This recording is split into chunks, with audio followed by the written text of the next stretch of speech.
What's up? It's Andy Grammer with Jag. Hi, this is Carly Rae Jepsen, and you're listening to Jag. Hey everybody, it's Joe Jonas hanging with Jag.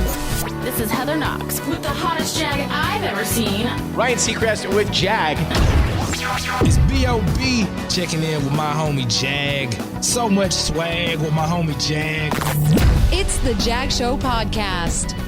Welcome in. I am John Jagay. Depending on when you listen to this, I hope you're having a great holiday weekend. We'll start with my tip of the week, and that is don't overcomplicate it. Just because you have tools in front of you doesn't mean you should use them. I was thinking this when I was watching the local news the other night. Great story about a husband and wife who met while they were being treated for COVID.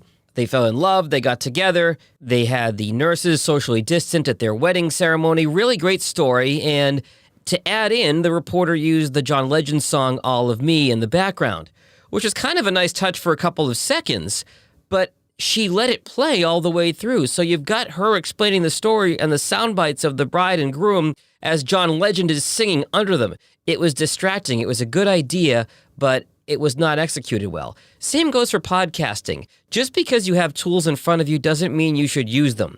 Just because you have sound effects to use in the show, be judicious with it. Don't overcomplicate things. You may have seen the famous Weenie in the Butt Family Guy clip. Don't turn into that. Same thing with editing. Just because you have a bunch of fancy software doesn't mean you need to edit the heck out of stuff and make it sound unnatural. The more work you do on a piece of audio, the less natural it can sound if you overdo it. Just because you have the tool in front of you doesn't mean you should use it. Okay, on to podcasting news. A lot to cover this week. Links to these stories are in the show notes if you want to learn more about them. Quickly, Court TV is back, so it makes sense that they would do a true crime companion podcast. This one focuses on the Menendez brothers. That's coming out on Tuesdays. Got that link from Podcast Business Journal.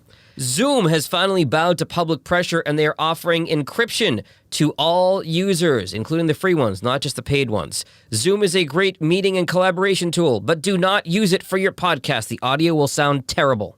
In fact, if you want to know more about why Zoom's audio is bad, listen to my podcast from last week with Tom Kelly of Clean Cut Audio. That is linked in the show notes.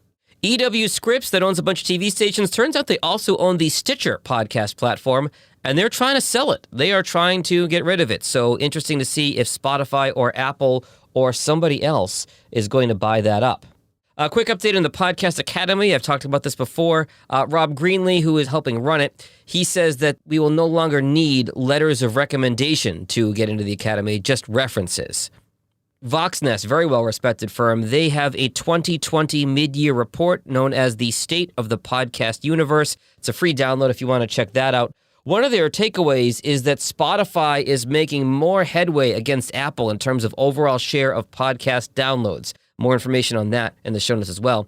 And speaking of Spotify, they are working on making podcast clips and little quick quotes shareable on social media.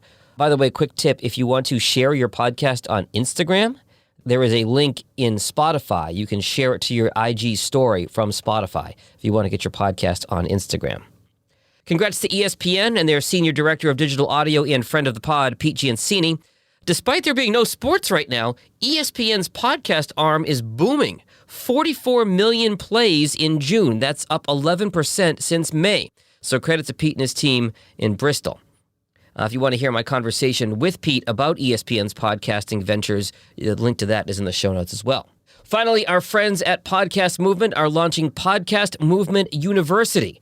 They do a great job with their in-person conference every year, so I'm excited to learn more about their latest endeavor. Link to that in the show notes.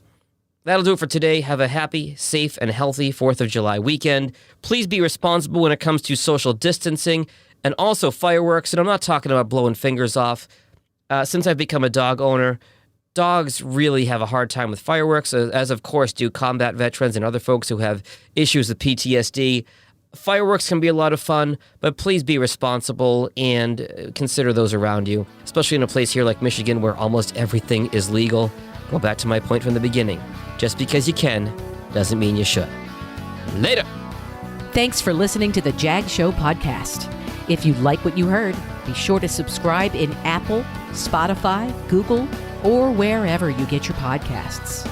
New episodes are published every Tuesday and Friday morning. For help with your podcast, find Jag on social media at Jag in Detroit or on the web at jagindetroit.com.